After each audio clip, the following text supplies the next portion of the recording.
안녕하세요. 예, 이렇게 바쁜 시간 가운데서도 우리 복습 강의 참여해주신 우리 모든 성도님들, 예, 하나님의 사랑으로 환영하고 축복합니다. 예, 이 시간, 드디어 이제 10번째 시간이 됐는데요. 예, 10번째 시간에는 우리 이 시간 에스라와 느헤미야, 또 요엘서와 욥기서를 함께 살펴보도록 하겠습니다. 예, 제가 기도하고 시작하도록 하겠습니다. 사랑의 하나님, 통문통독 온라인 복습 강의를 시작하게 하심을 감사드립니다. 복습 강의를 시작한 지 10번째 시간이 되었습니다. 이 시간을 통해서 하나님의 귀한 말씀의 뜻을 깨달아 알 수 있는 은혜의 시간 되게 하여 주옵시고, 특별히 오늘 에스라, 느헤미야, 요엘서, 욥기서 말씀을 통해서 하나님의 은혜가 넘치는 귀한 시간 되게 하여 주셔서 하나님께서 우리 가운데 섭리하시는 하나님의 놀라운 은혜와 또 역사와 그 뜻을 깨달아 알 수 있는 우리 모두가 될 수 있도록 주님 역사하여 주옵시고, 이 세상을 창조하시고 주관하시고 또 이 세상을 사랑하시는 하나님의 놀라운 또 그 은혜를 알 수 있도록 성령 하나님 우리에게 지혜를 더하여 주시옵소서. 함께 말씀으로 서로 공감하며 교제하는 귀한 시간 될 수 있도록 이 시간 함께하여 주시옵소서. 이 모든 것을 주님께 맡겨드리며 주 예수 그리스도 이름으로 기도드립니다. 아멘. 예, 지난 시간까지 저희가 선지서 내용들을 나누었습니다. 예, 그래서 선지서 내용이 무엇인가요? 예, 회개하지 않으면 하나님께서 심판하실 것이다.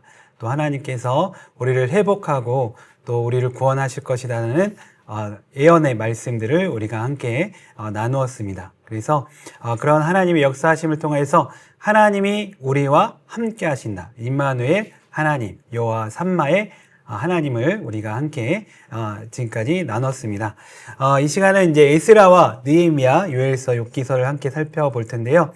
에스라, 느헤미야를 통하여서는 이제 포로 귀환 시대의 말씀들을 함께 나누게 됩니다. 그러니까 이스라엘이 하나님 말씀을 선지자의 예언에 순종하지 않으므로 결국 멸망을 당하죠. 바벨론에 의해서 멸망을 당합니다. 하지만 에레미야 선지자가 예언한 것 같이 70년이 지나서 다시 귀환하게 되죠. 예루살렘 성으로 귀환하게 되는데, 그 시대의 역사를 담고 있는 성경 말씀이 에스라와 느헤미야 또 에스더 말씀입니다. 이 시간은 에스라, 느헤미야 말씀을 통해서 포로 귀환 시대에 어땠는지 함께 살펴보겠습니다. 에스라와 느헤미야는 사실 이제 구약 성경에서 원래 하나의 책으로 묶여 있었던 책입니다. 그런데 이것을 이제 나중에 우리 교회에서 에스라서, 느헤미야서 따로 분리해서 우리가 읽고 있습니다. 그렇게 분리한 이유는 사실 하나의 역사, 포로 귀환 시대에 하나의 역사를 담고 있는 역사서에 있는데 그 역사서의 그 주인공이 달라지기 때문이죠. 그래서 처음에 앞에 나온 부분의 주인공은 누구이죠? 에스라가 되는 거고요. 두 번째 성벽 재건의 주인공은 느헤미야가 되기 때문에 이렇게 두 개로 분리했습니다. 분리해서 우리가 성경을 읽고 있습니다. 이 에스라, 느헤미야의 중요한 키포인트는 바로 하나님께서 이스라엘 백성과 약속하신 것 같이 70년 후에 포로가 된 지 70년 후에 정확하게 그들이 다시 예루살렘으로 돌아오게 되었다는 것이죠.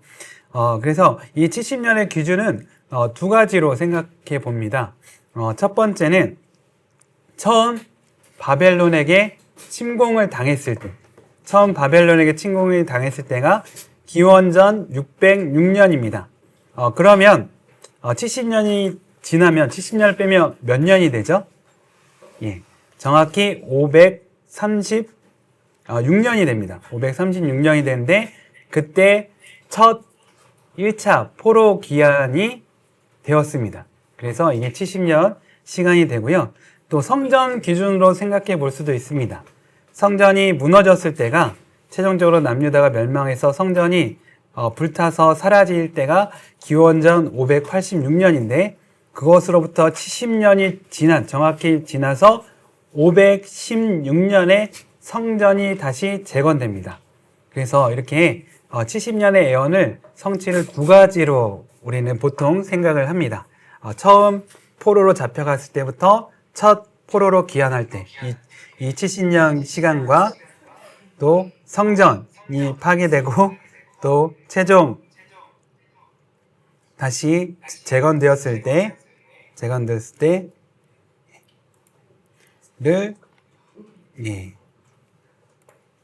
70년 애원의 성취로 보고 있습니다.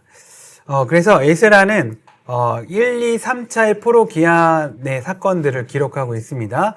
첫 번째 1차 귀환일 때는 누구가 주도해서 귀환을 하냐면 스룹바벨에 의해서 1차 포로 귀환이 있습니다. 두 번째는 이제 에스라를 중심으로 한 2차 포로 귀환이 있습니다. 2차 포로 귀환 있습니다. 그리고 세 번째는 이제 느헤미야를 중심으로 한 포로 귀환 사건을 이렇게 다루고 있습니다. 그래서 이 에스라에서는 이렇게 세 번의 포로 귀환 사건을 기록하고 있습니다. 그래서 첫 번째 스룹바벨, 귀족, 남유다의 귀족이었죠. 스룹바벨, 에스라, 제사장, 에스라, 또 느헤미야, 그 평신도 지도자라고 할 수 있습니다. 지금으로 보면 이렇게 세 사람에 의해서 그 이스라엘, 유다 왕국이 다시 회복되는 것을 이렇게 기록하고 있습니다.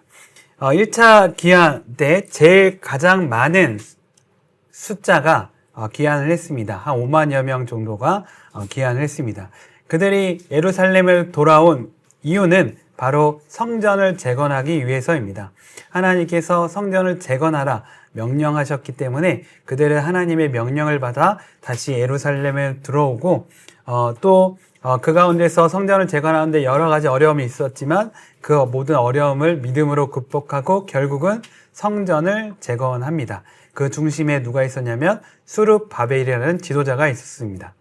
그리고 나서 에스라가 또 2천여 명의 백성들과 함께 다시 또 돌아옵니다. 그리고 이 에스라의 목표는 바로 백성들에게 하나님 말씀을 가르치는 거였어요. 그래서 하나님 말씀을 통해서 다시금 새로운 개혁을 일으켰습니다. 그리고 3차 때는 느헤미야가 이제 귀환을 해서 무너진 성벽을 재건합니다. 또 그리고 그 성벽 재건과 동시에 이제 이 돌아온 백성들의 공동체가 정말 다시 옛날에 다윗 시대와 같은 그런 믿음의 공동체가 되기를 힘쓰죠. 많이 힘씁니다. 그 일을 느헤미야가 그것을 이루어가는 것을 기록한 것을 우리는 볼 수 있습니다. 그래서 이 1차, 2차, 3차 귀환에 따라서 하나님 말씀의 목표가 서로 좀 달랐고 그 목표를 위해서 최선을 다한 역사가 기록되어 있다는 것을 볼 수가 있고요.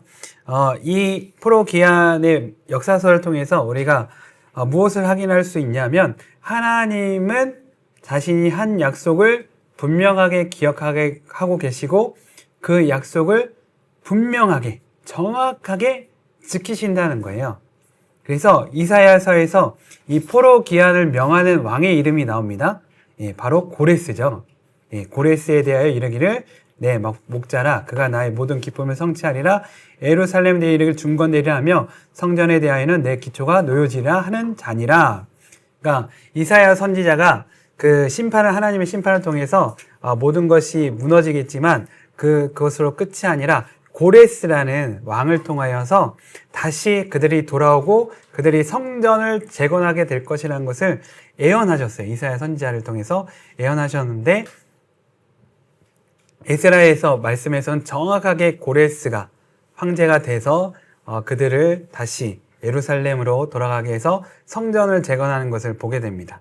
또 예레미야는 어떻게 예언했습니까? 바벨론에서 70년이 차면 70년이 차면 너희를 다시 이곳으로 돌아오게 하리라 하셨는데 에스라 느헤미야에서 정확하게 그 70년이 지켜지는 것을 우리는 볼 수 있습니다. 그래서 하나님은 정확하신 분이시다. 신실하신 분이시다. 자신이 한 약속을 정말로 지키시는 분이시다는 것을 우리가 이 말씀을 통해서 확인할 수 있습니다. 그래서 우리가 어떤 하나님의 약속을 받았다고 한다면 그 약속을 하나님은 반드시 지키신다는 거죠.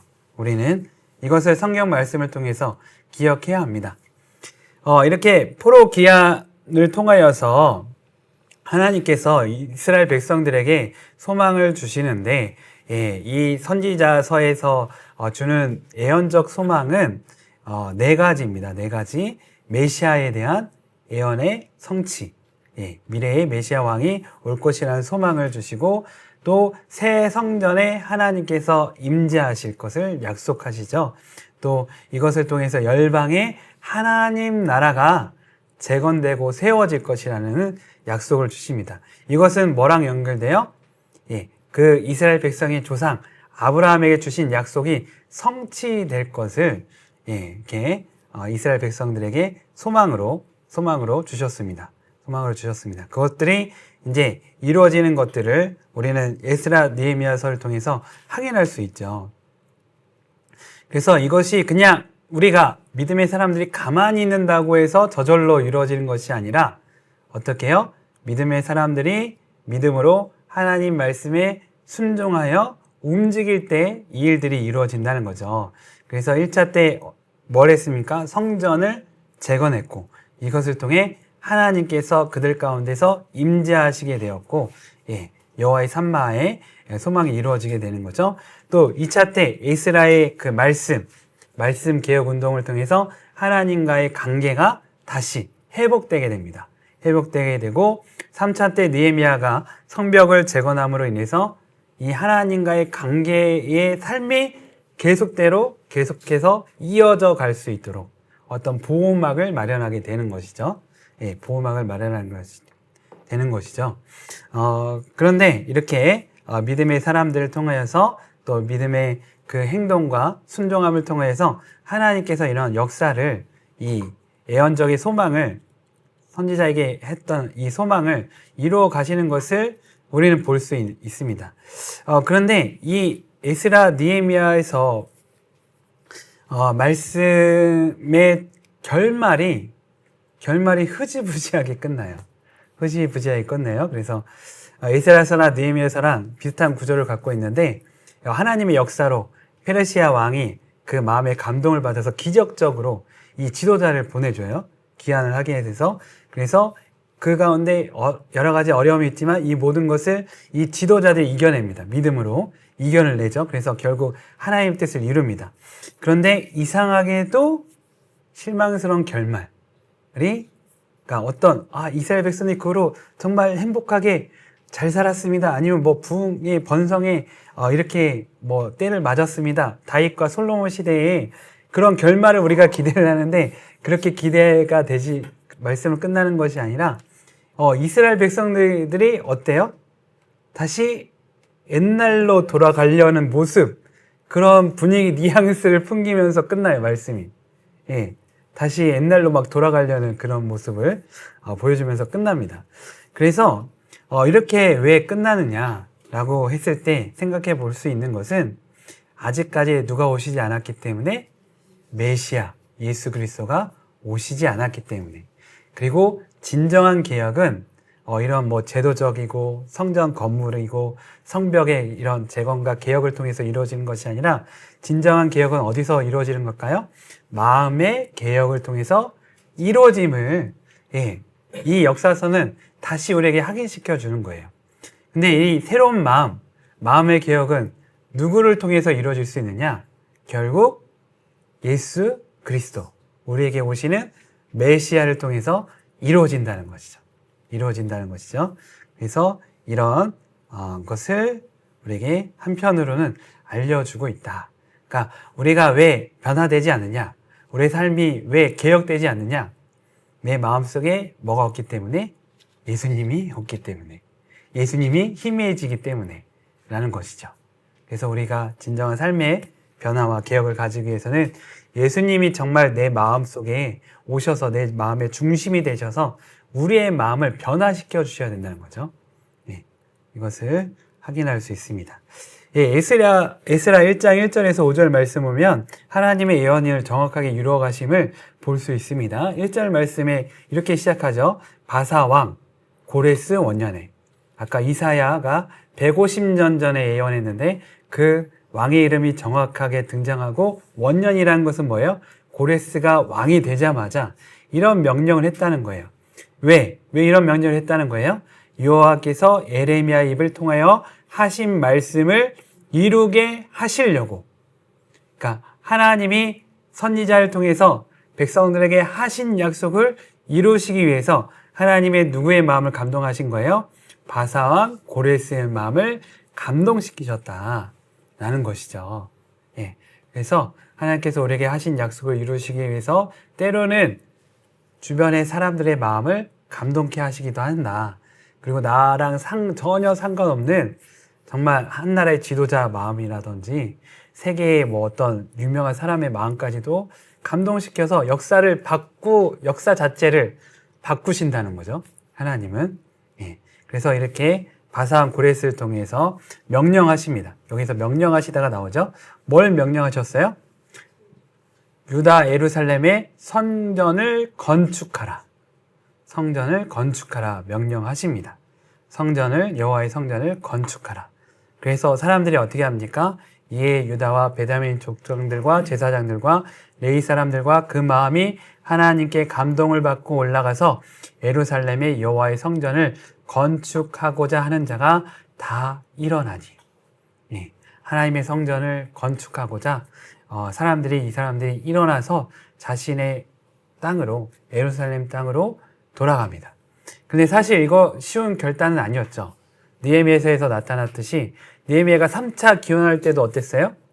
거의 예루살렘 폐허와 같았다고 그랬어요. 느헤미야가 이렇게 정찰을 했는데 폐허와 같았다는 건데, 그러니까 그것은 전쟁으로 다 파괴되고 남은 것이 별로 없고, 뭔가 사람이 먹고 살기에 척박한 땅으로 변했음에도 불구하고 이 사람들이 뭐 때문에 다시 돌아간 거예요?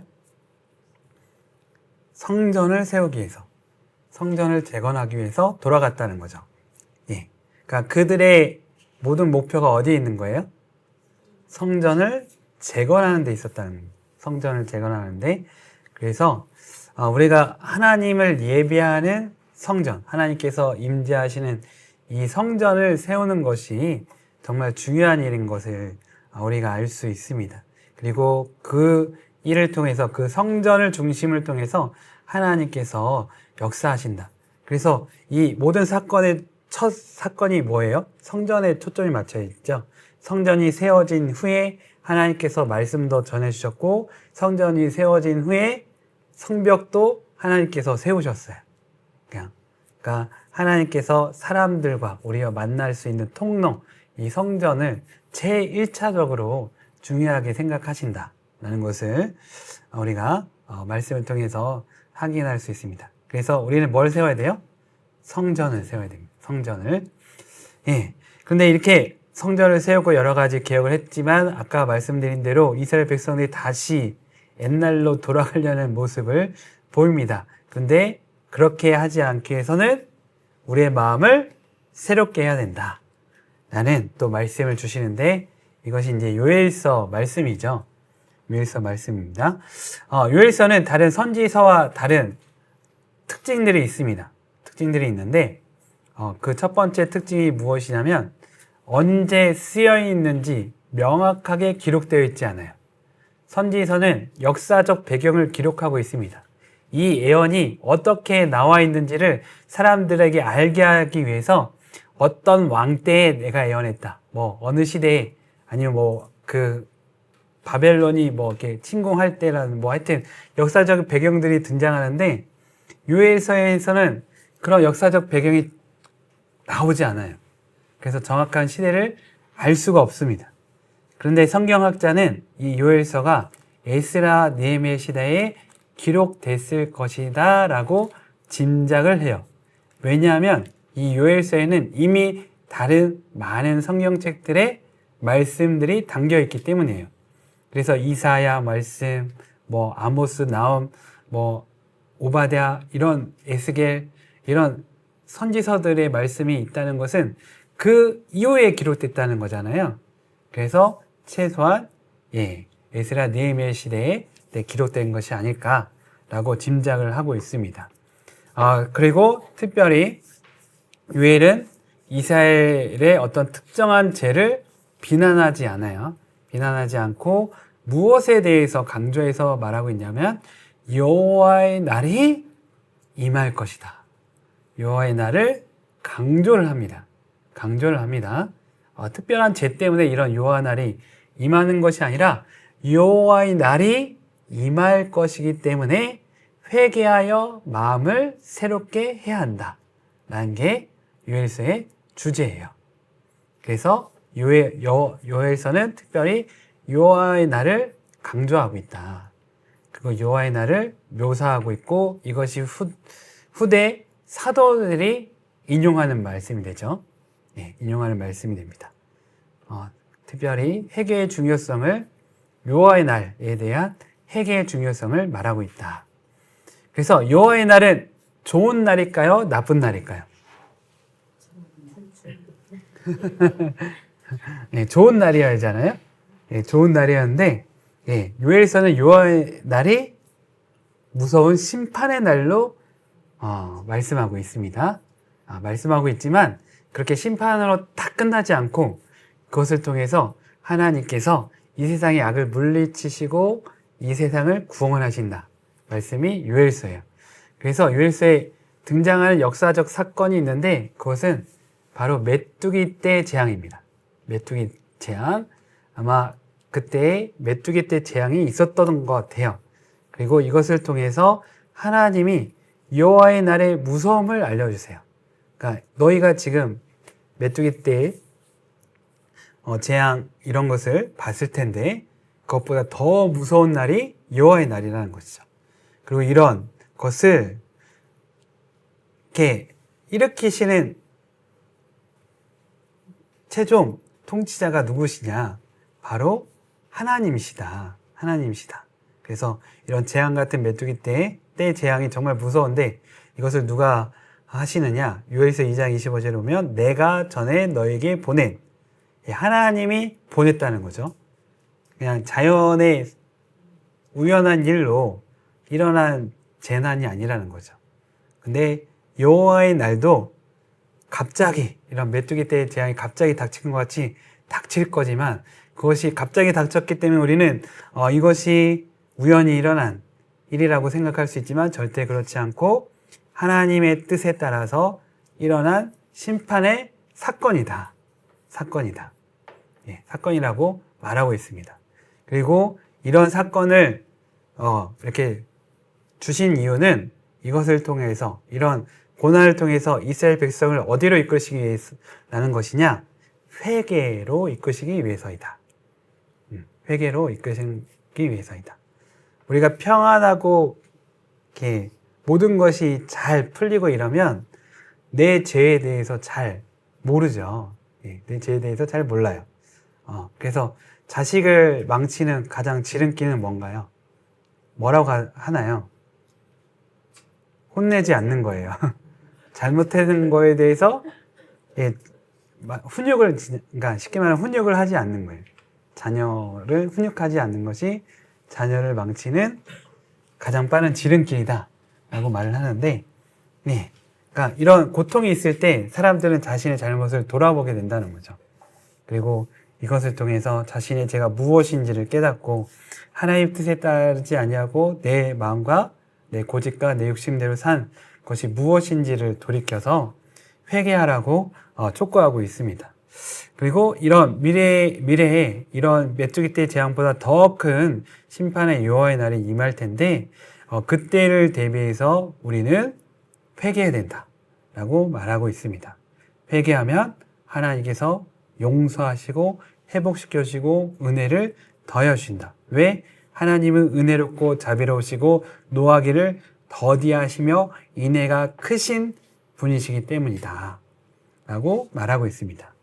그래서 하나님의 자비와 사랑이 이런 무서운 심판보다도 사실은 더 크다.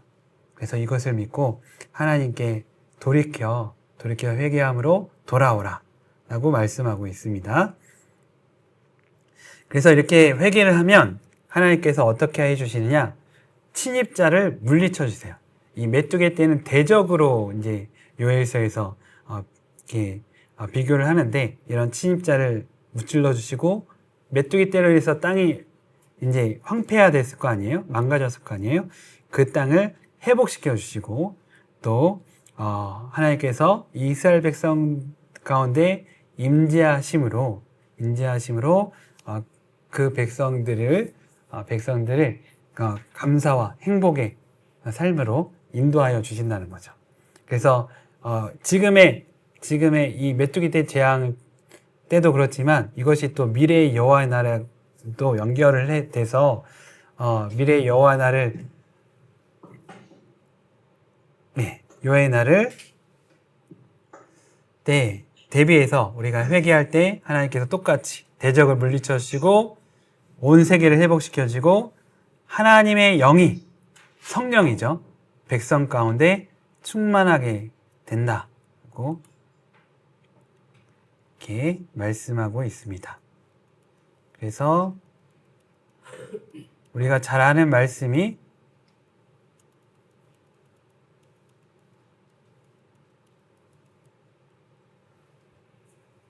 이제 그 베드로 사도가 오순절 때 한 말씀이죠. 이 말씀이 요엘서에 예언되어 있습니다. 그래서 그 예언이 뭐라고 해요? 지금 이루어졌다. 베드로 사도가 말하죠.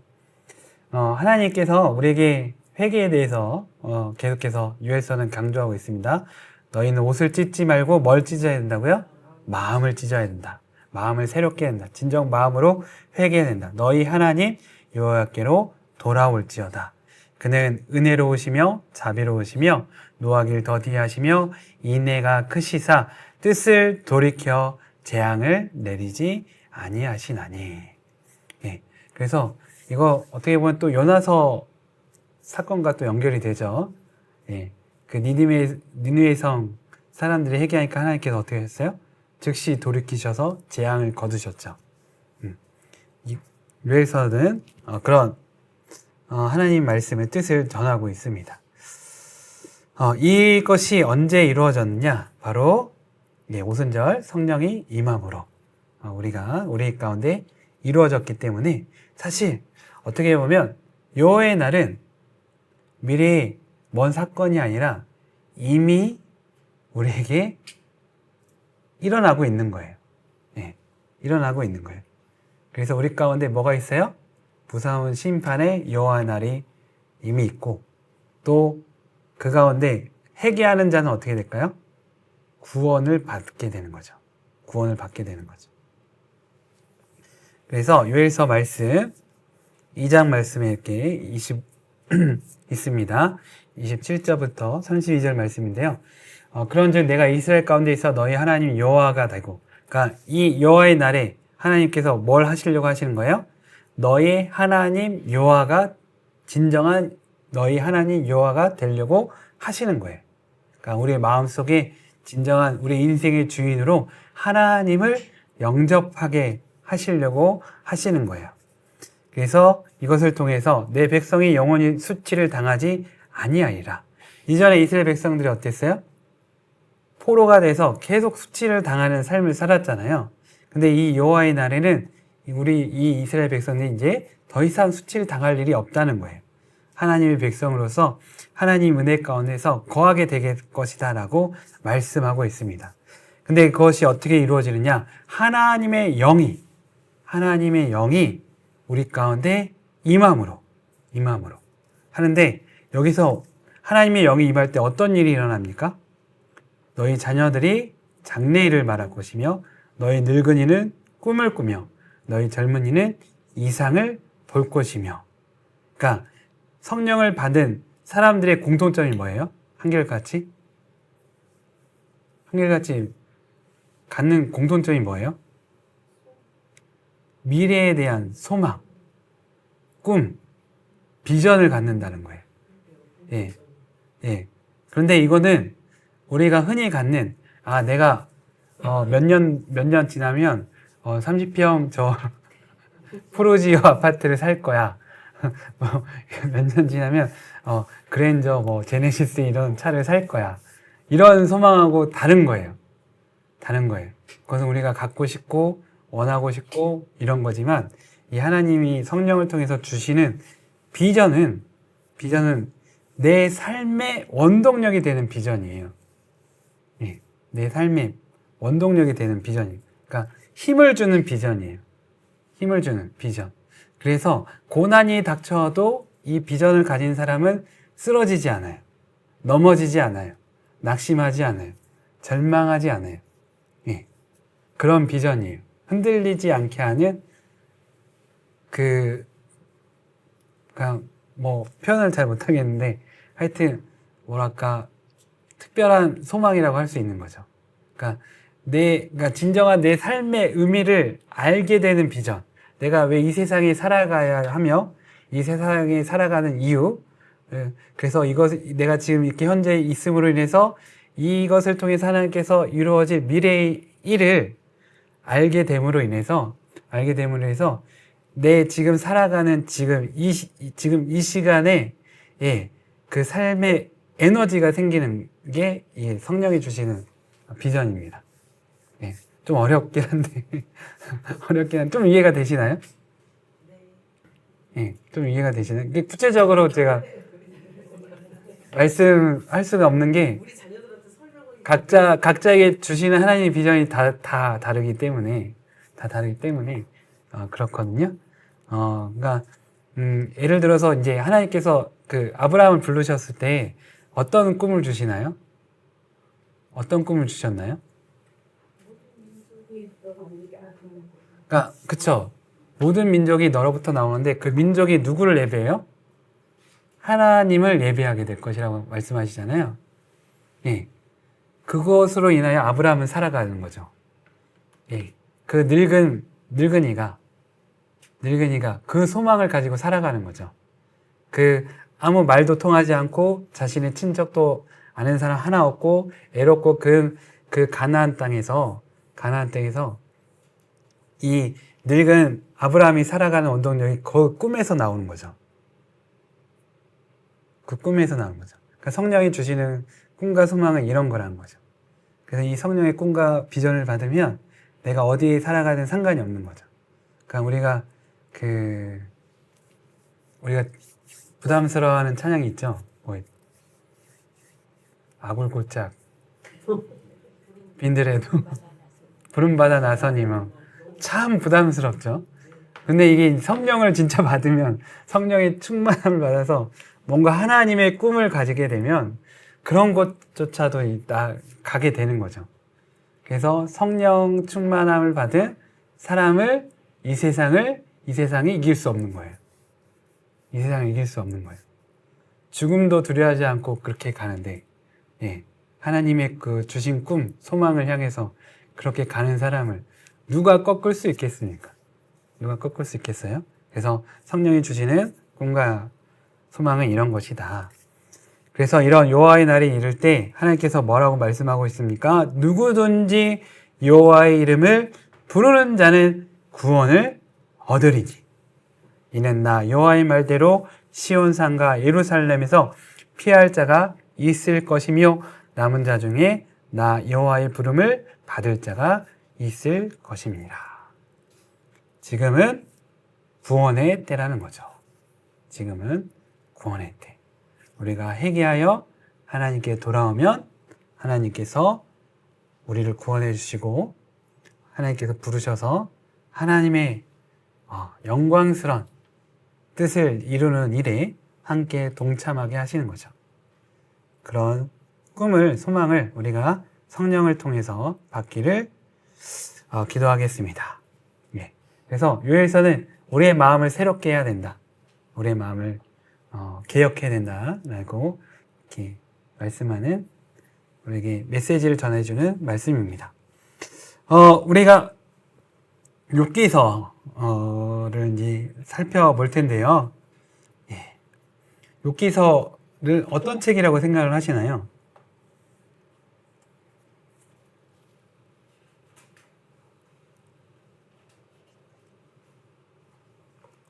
어려운 책. 왜 어렵죠? 우선 내용도 너무 힘들고 읽는 것 자체가 힘들어서.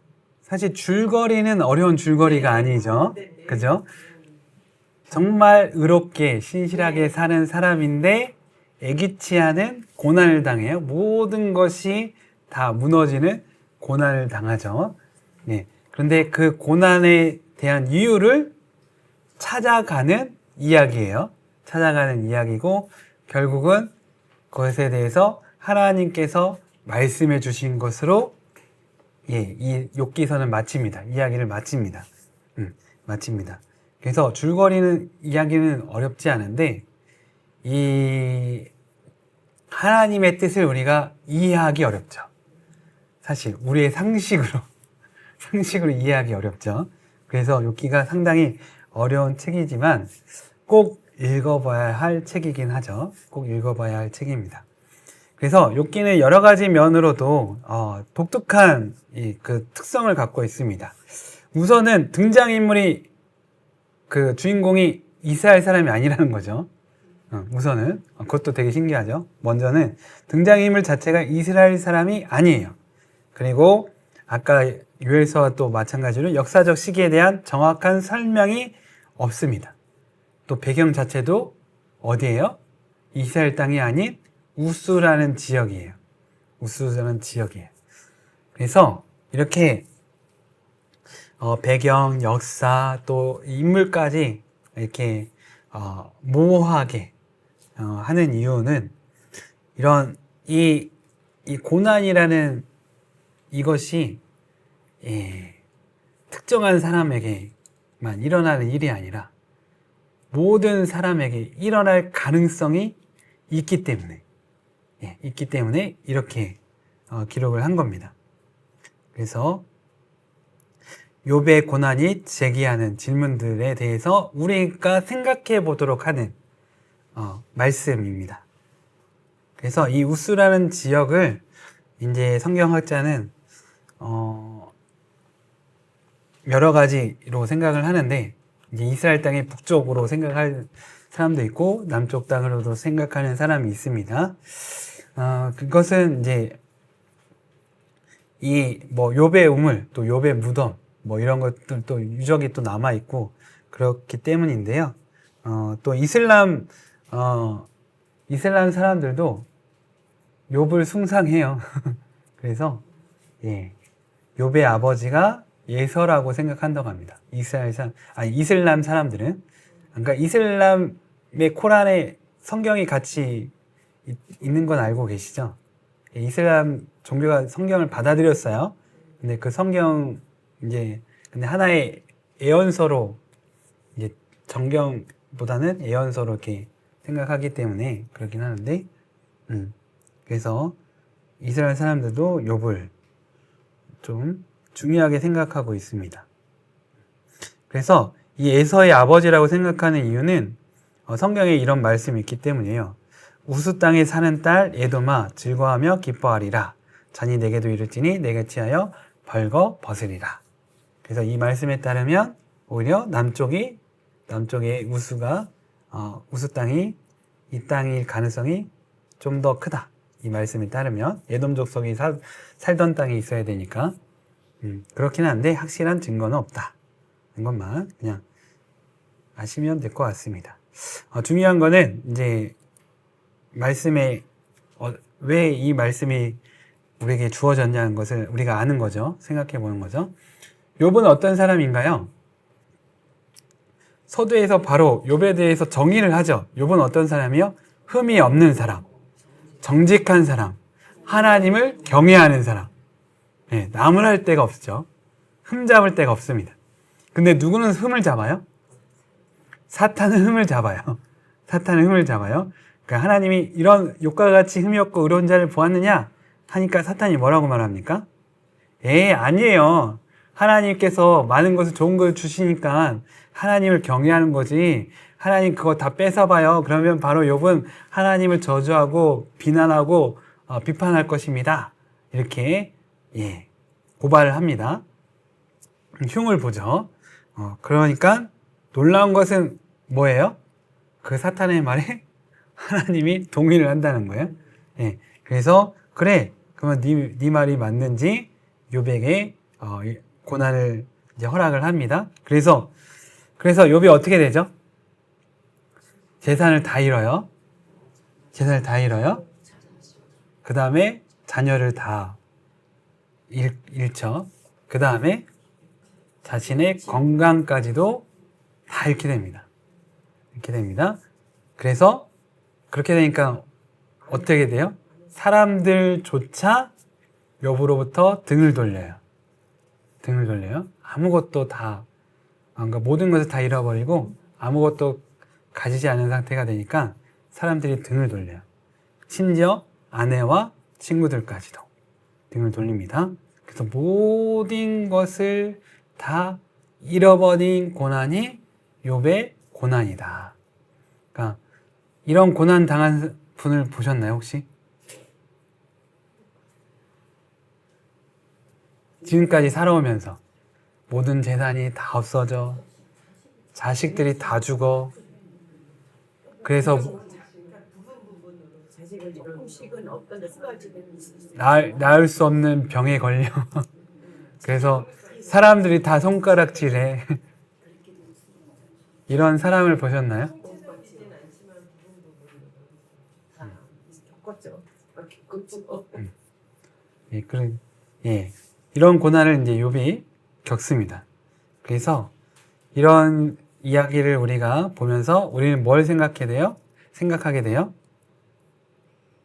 왜 고난을 하나님이 허락하시는가? 이 질문이 생기죠. 욥기를 보면. 왜 고난을 주시는가? 그리고 이 고난을 통해서 더 근본적인 질문을 가지게 되죠. 하나님은 진정으로 공의로우신 분이신가? 질문을 갖게 돼. 욥도 똑같이 질문합니다. 욥도 성경 말씀은 똑같이 질문합니다. 그 사람들이 이 욥에 대해서 등을 지고 손가락질하는 이유는 무엇인가요? 거의 대부분의 사람들은 인과응보에 대한 생각을 갖고 있죠. 하나님의 공의로우심은 어디서 오는 거예요? 온다고 생각하는 거죠, 사람들은? 그러니까 인간이 의롭게 살면 하나님은 어떻게 해야 돼요? 복을 주시고 상을 주셔야 되고, 인간이 잘못하면 벌을 주셔야 되는 것이 우리가 보통의 모든 사람들이 생각하는 하나님의 공의로움이죠. 공의로움이죠. 그쵸? 예. 이게 틀린 건 아니잖아요. 그죠? 그래서 친구들도 똑같이 생각하는 거예요. 그러니까 욥과 이 친구들이 논쟁을 벌이는데 논쟁의 내용은 다 이거예요. 그러니까 친구들이 생각할 때 하나님은 공의로우시다. 하나님은 세상을 공의로 다스린다. 즉 사람이 잘하면 상을 주시고 사람이 잘못하면 벌을 주시는 분이시다. 그런데 욥은 뭘 당하고 있어요? 고난을 당하고 있기 때문에, 그렇기 때문에 이거에 따르면 논리가 어떻게 돼요? 욥, 너 죄 지은 거야. 하나님께 죄를 지었기 때문에 하나님께서 너를 벌을 내신 거야. 그러니까 너 빨리 하나님께 회개해 라고 말을 하죠. 심지어 없던 죄도 말해요. 너 이런 죄 지은 거 아니야? 이러한 죄 지은 거 아니야? 막 이렇게 이야기하면서 참소를 하죠. 욥에 대해서 참소를 합니다. 그에 대해서 욥은 뭐라고 말하고 있습니까? 나는 무지하다. 이 고난은 하나님 내리신 벌이 아니다. 라고 말하고 있어요. 근데 이 욥의 말은 틀려요? 맞아요? 욥의 말이 맞죠. 예. 왜 이걸 어떻게 알 수 있어요? 우리는 서두에서 하나님께서 분명히 욥이 의로운 자로 인정하셨기 때문에. 그러면 이 고난을 뭐 어떻게 설명할 수 있어요?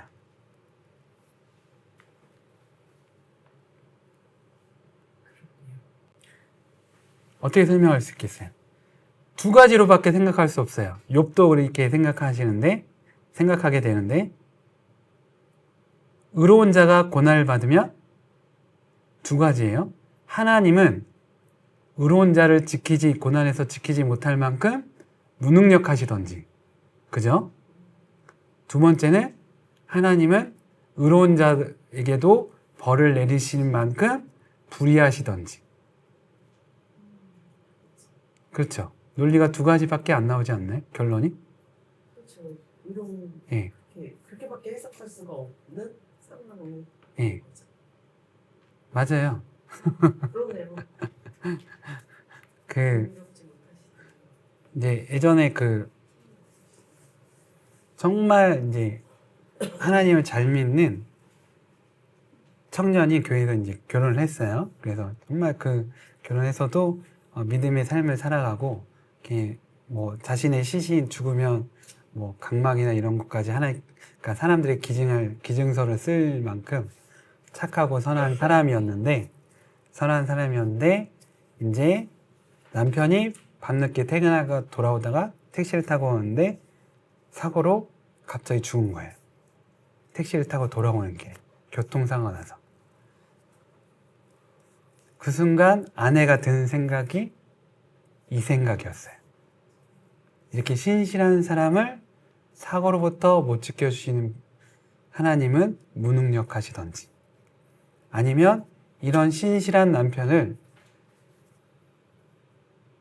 그냥 끔찍한 사고를 내리시는 불의한 분이시던지 라고 생각이 들 수밖에 없었대요. 네. 그러니까 이런 고난 앞에 우리는 두 가지를 생각할 수밖에 없는 거죠. 그래서 욥이 어떻게 합니까? 결국은 욥기를 보면 욥이 하나님께 항변해요.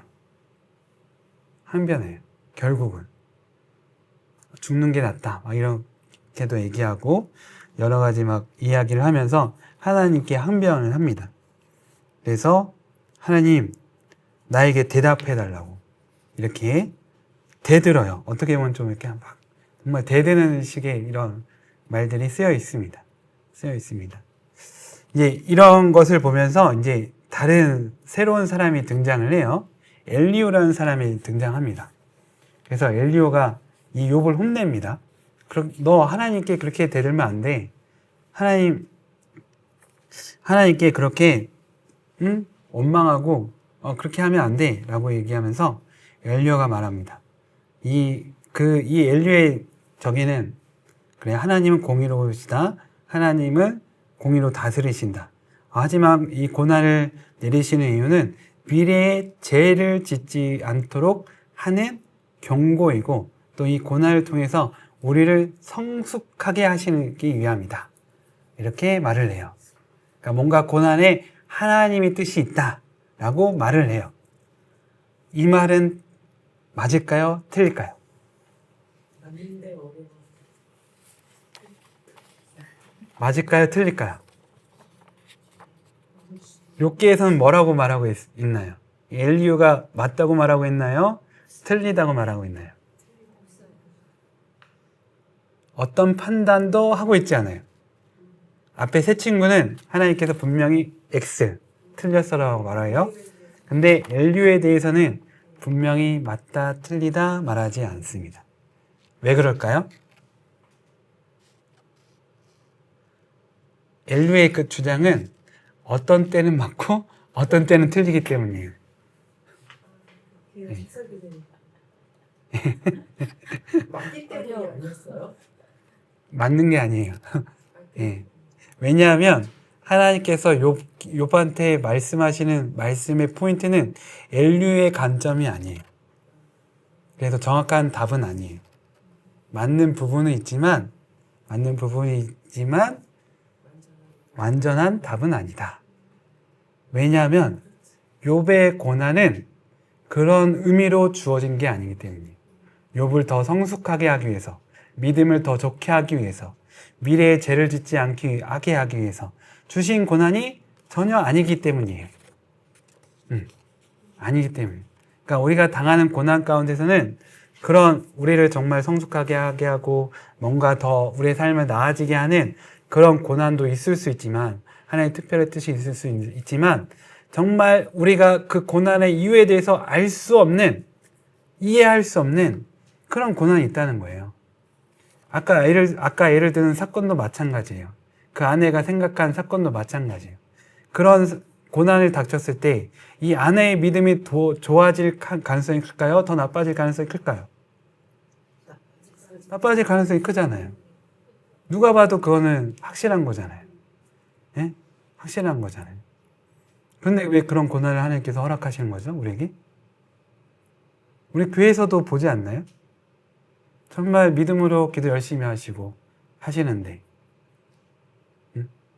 우리가 생각지도 않는 병에 걸리신다든지 이런 거 보시면 어떤 생각 드세요? 이유를 아실 수 있어요? 우리가? 그에 대해서 설명할 수 있나요? 네? 어떤 좋은 것도 없어요. 좋은 것도 없어요. 좋은 것도 없는데 하나님은 왜 사랑하신다고 말씀하시면서 그런 고난을 우리에게 허락하시는 것일까? 이 정확한 욥의 질문이 이건 거예요. 질문이 이건 거예요.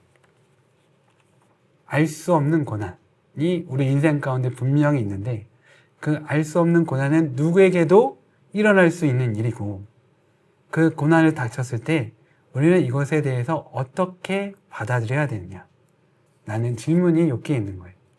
여기에 있는 거예요.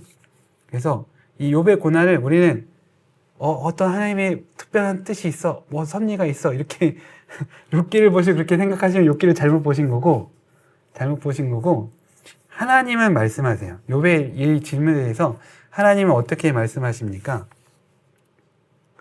어떻게 말씀하시냐면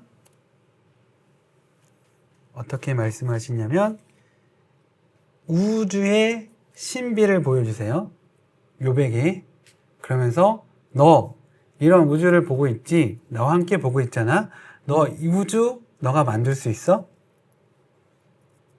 태양이 움직이고 달이 움직이고 지구가 움직여서 이 사계절이 바뀌어가면서 1년이 365일 이렇게 정해져서 돌아가면서 모든 생물들이 숨을 쉬고 그 생물들이 서로 가운데 이렇게 연결돼서 이 세상이 유지되게 하는 이 세상을 너가 만들 수 있니? 너가 만들 수 있어? 라고 질문해요. 그리고 너가 이것을 유지할 수 있니? 움직여갈 수 있니? 라고 질문해요.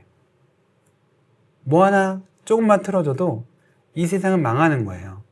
근데 그렇게 되지 않고 이렇게 우주가 이뤄가는 모습을 보면 이것을 창조하고 움직이는 하나님은 어떤 분이니? 되려 질문을 하세요. 욥한테. 고난당한 욥한테. 질문을 하세요.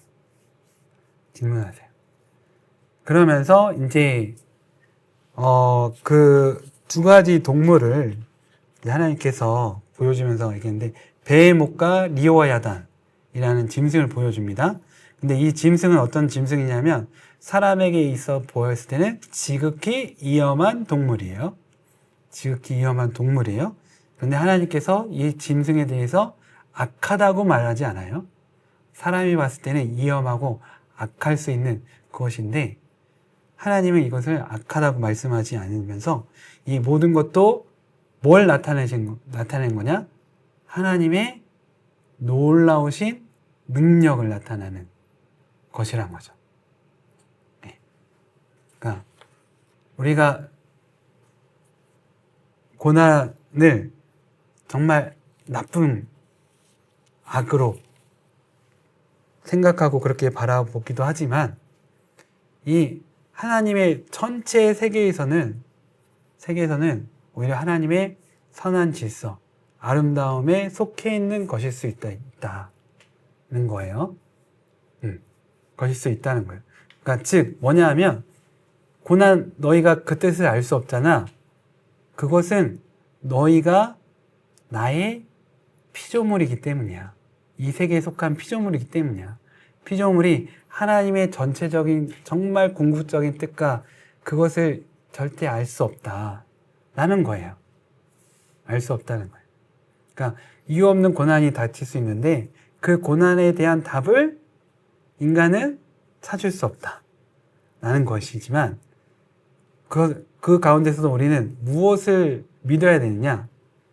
이 우주 만물을 움직여 가시는 하나님의 선하심, 하나님의 절대적인 능력, 하나님의 이 아름다운 세계를 이루어 가시는 하나님의 그 선하시고 그 사랑, 이런 것을 믿어야 된다는 거예요. 그런 고난에서도 믿어야 된다고 말하고 있습니다. 그래서 하나님의 응답은 우리에게는 있어서 정말 힘 빠진 답이긴 한데 하나님을 믿어라 라는 거예요. 네. 그럼에도 불구하고 믿어라. 믿어라는 거예요. 네. 믿어라는 거예요. 그래서 이 욥이 이 우주 만물의 그런 하나님의 놀라운 신비를 보면서 이 욥이 하나님께 회개를 하죠. 회개를 합니다. 그래서 내가 감히 하나님을 판단했네요. 이렇게 고백을 하면서, 그러니까 우리가 가진 인간부의 생각이 사실은 하나님으로부터 비롯된 게 아니에요. 사실은 맞는 것 같지만 이게 하나님이 움직이도록 하는 게 누구한테 달려 있어요? 사람에게 달려 있잖아요. 그죠? 사람이 선하게 살면 하나님께서 복을 주시고, 사람이 악하게 살면 하나님께서 벌을 내리시고, 누구한테 달려 있어요? 사람한테 달려 있잖아요. 이게 거꾸로 돼야 된다는 거예요. 네. 하나님께 달려 있는 거예요. 우리가 복을 받고 고난을 받고 이 모든 것은 누구한테 달려 있다? 하나님께 달려 있다는 거예요. 그래서 이 나에게 하나님이 복을 주시고 고난을 주시든 어떤 것을 우리에게 주시던 간에 우리는 뭘 해야 된다? 하나님을 믿어야 된다. 하나님을 믿어야 된다는 거죠. 믿어야 된다는 거죠. 예. 이 모든 자연 만물들이 하나님을 믿고 하나님 말씀에 따라 하나님의 섭리하심에 따라 움직일 가듯이 우리도 하나님을 믿어야 된다는 거예요. 그래서 그 욥의 가정이 잘못되었음을 하나님께서 말씀하시면서, 그러니까 욥의 생각, 사람의 생각은 뭐예요? 사람은 충분한 지혜가 있어서 하나님을 알 수 있다고 생각하는 거예요. 이게 잘못됐다는 거예요. 욥도 그렇게 생각을 해서 하나님을 원망했지만 하나님께서 무엇을 교정하시냐? 너희는 하나님을 이해할 수 없다. 너희가 이 우주를 이해할 수 없듯이가 아니죠. 우주를 이해할 수도 없는 너희가 이 우주를 만든 하나님을 너희가 어떻게 이해할 수 있겠느냐? 라는 거예요. 그래서 사람은 하나님을 판단하거나 비난할 위치에 있지 않다. 라고 말씀하십니다. 그런데 놀라운 것은 하나님께서 제가 말씀을 잘못 넣어놨네요. 확인을 안 했네요. 예. 안 바꿨네요. 그 욥의 말씀 이제 마지막에 보면 하나님께서 그 새 친구 욥을 이제 앉혀놓고 말씀하시기를 새 친구는 잘못했다라고 말씀하십니다. 왜? 인간부의 생각을 가지고 욥을 판단했기 때문이에요. 하나님을 판단했기 때문에 잘못했다라고 말씀하시면서 너희는 사과의 의미로 번제를 드리라고 말씀하십니다. 그러면서 그렇게 번제를 때 욥이 이 친구들을 위하여 기도해라 라고 말씀하세요. 그래서 이 친구들이 하나님 말씀에 순종해서 번제를 드리고 이 욥이 기도를 합니다.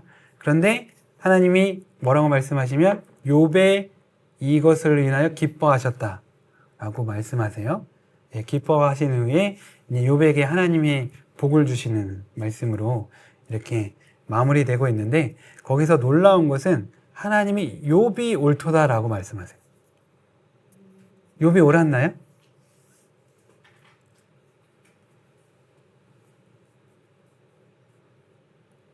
근데 앞에 말씀해 보면 하나님이 욥한테 너의 말 이런 거 잘못된 거야 지적을 하셨잖아요.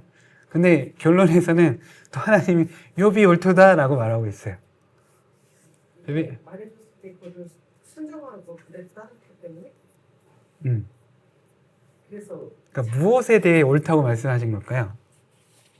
우리 친구들의 그 진로와 입장을 충분히 이해하고 중보 기도를 하면서 본인도 회개하고 그 모습을 보고 하나님을 인정하신 거 아닐까요? 예, 그건 이제 뒤에 기뻐하시는 부분에서 나오는 거고요. 그 전에 새 친구가 욥을 불러놓고 하나님께서 말씀하시기를 너 새 친구야, 너 완전히 틀렸어. 넌 잘못해서라고 하면서 그거 하면서 그러면서 하나님이 욥은 옳도다라고 말씀하시거든요. 욥은 옳았다 라고 말씀하시거든요. 그러니까 그 차원에서 옳다고 얘기하신 게 아니죠. 그 전에 얘기하신 거니까.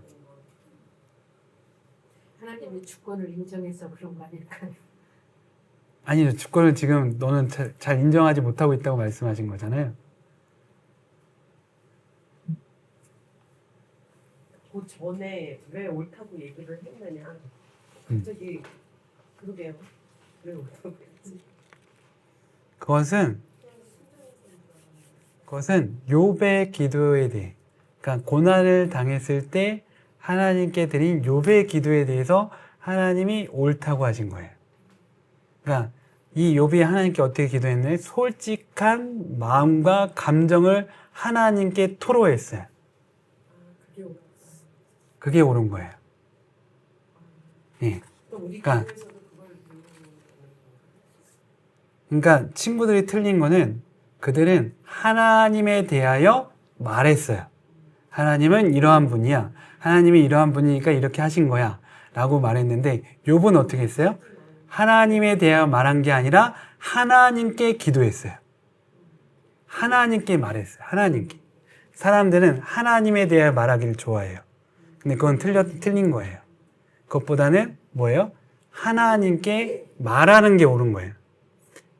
하나님께 내 질문이 있고 내가 어떤 고민이 있고 내가 어떤 어려움을 당했을 때 내 감정, 내 마음을 솔직하게 하나님께 말하는 것이 하나님께서 인정하시는 의인인 거예요. 진정한 의인.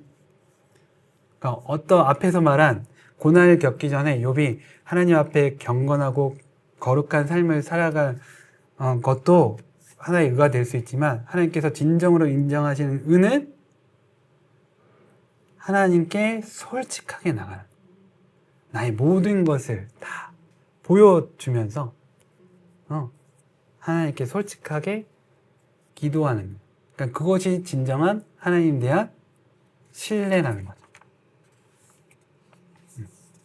그래서 여기서 욥기는 또 답을 주는 거예요. 고난을 당할 때 어떻게 된다? 하나님께 기도해야 되는 거예요. 내 마음, 속상한 마음, 정말 또 어떤 때는 나를 싫어하는, 나를 힘들게 하는 사람에 대한 막 그 저주를 품고 싶은 마음도 있잖아요. 그러니까 그런 마음조차도 하나님께 토로하는 것이 옳다는 거예요. 옳다는 거예요. 근데 그게 진짜 맞네요. 그래서 이거를 누구한테 맡기는 거예요? 하나님께 맡기는 거예요. 인생의 문제의 키를 하나님께 맡겨드린 것이 옳다는 거예요. 옳다는 거예요. 그래서 욥은 욥기를 통해서 하나님께서 우리에게 알려주신 것은 그렇게 두 가지라고 할 수 있습니다. 고난 가운데서도 우리는 이 우주 만물을 창조하시고 통치하시고 주관하시는 하나님을 끝까지 신뢰해야 된다. 두 번째는 그런 고난 가운데 우리의 힘든 마음과 감정을 하나님께 솔직하게 고백하며 기도해야 된다. 떼써도 좋고 하나님께 화를 내도 좋아요. 원망해도 좋아요. 하지만 중요한 것은 그것이 하나님께 진실되어 있는 것이라면 하나님께서 그 모든 것을 들으시고 받으신다는 것이죠. 그리고 그런 기도에 하나님께서 응답해 주신다는 거죠.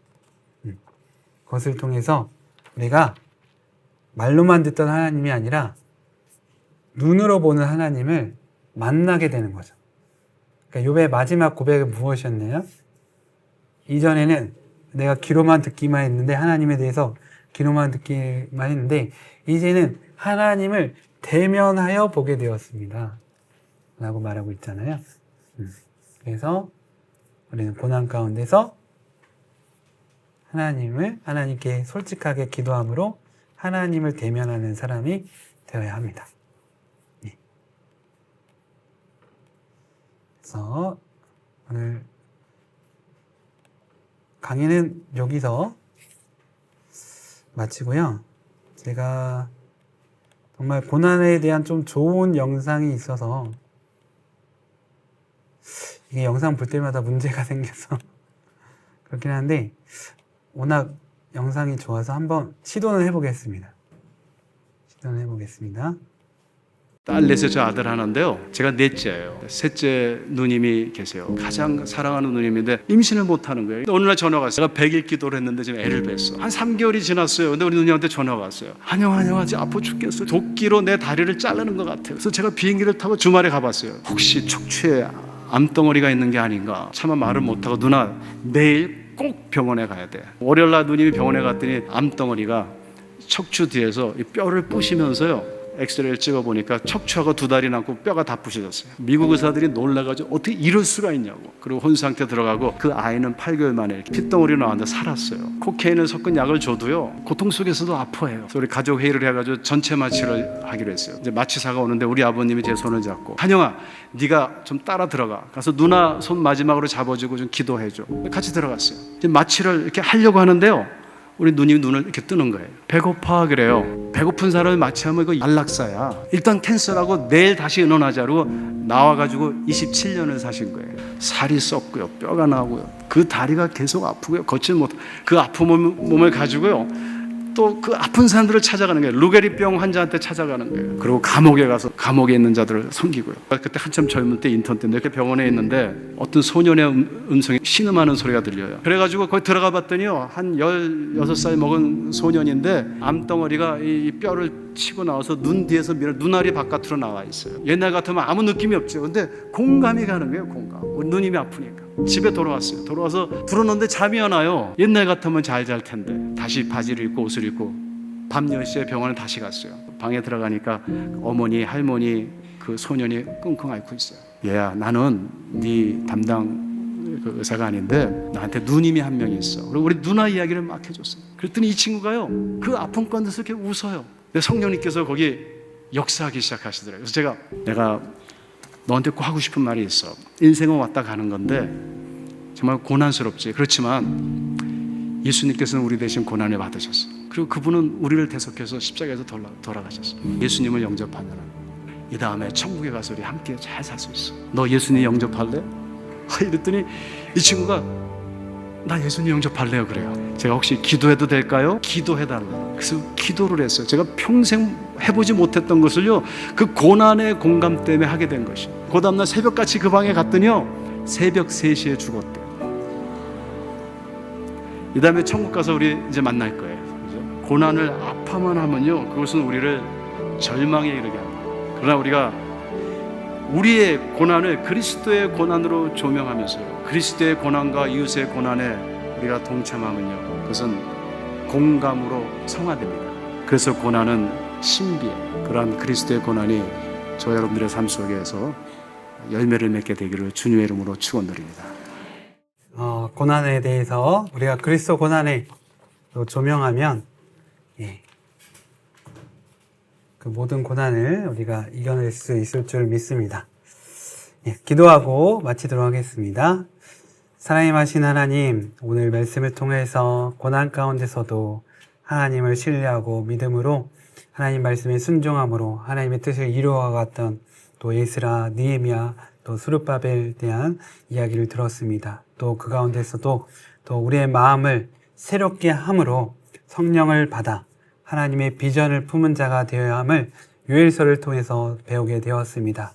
특별히 욥의 고난을 통해서 우리가 고난을 어떻게 대해야 되는지를 알게 되었습니다. 하나님의 지혜로 주신 지혜로 고난을 이겨내는 우리 모두가 되게 하여 주옵시고, 어떤 고난이 있더라도 이 우주를 창조하시고 이 우주를 섭리하시는 놀라우신 하나님을 믿고 신뢰함으로 하나님께 나아가는 우리 모두가 되게 하여 주옵소서.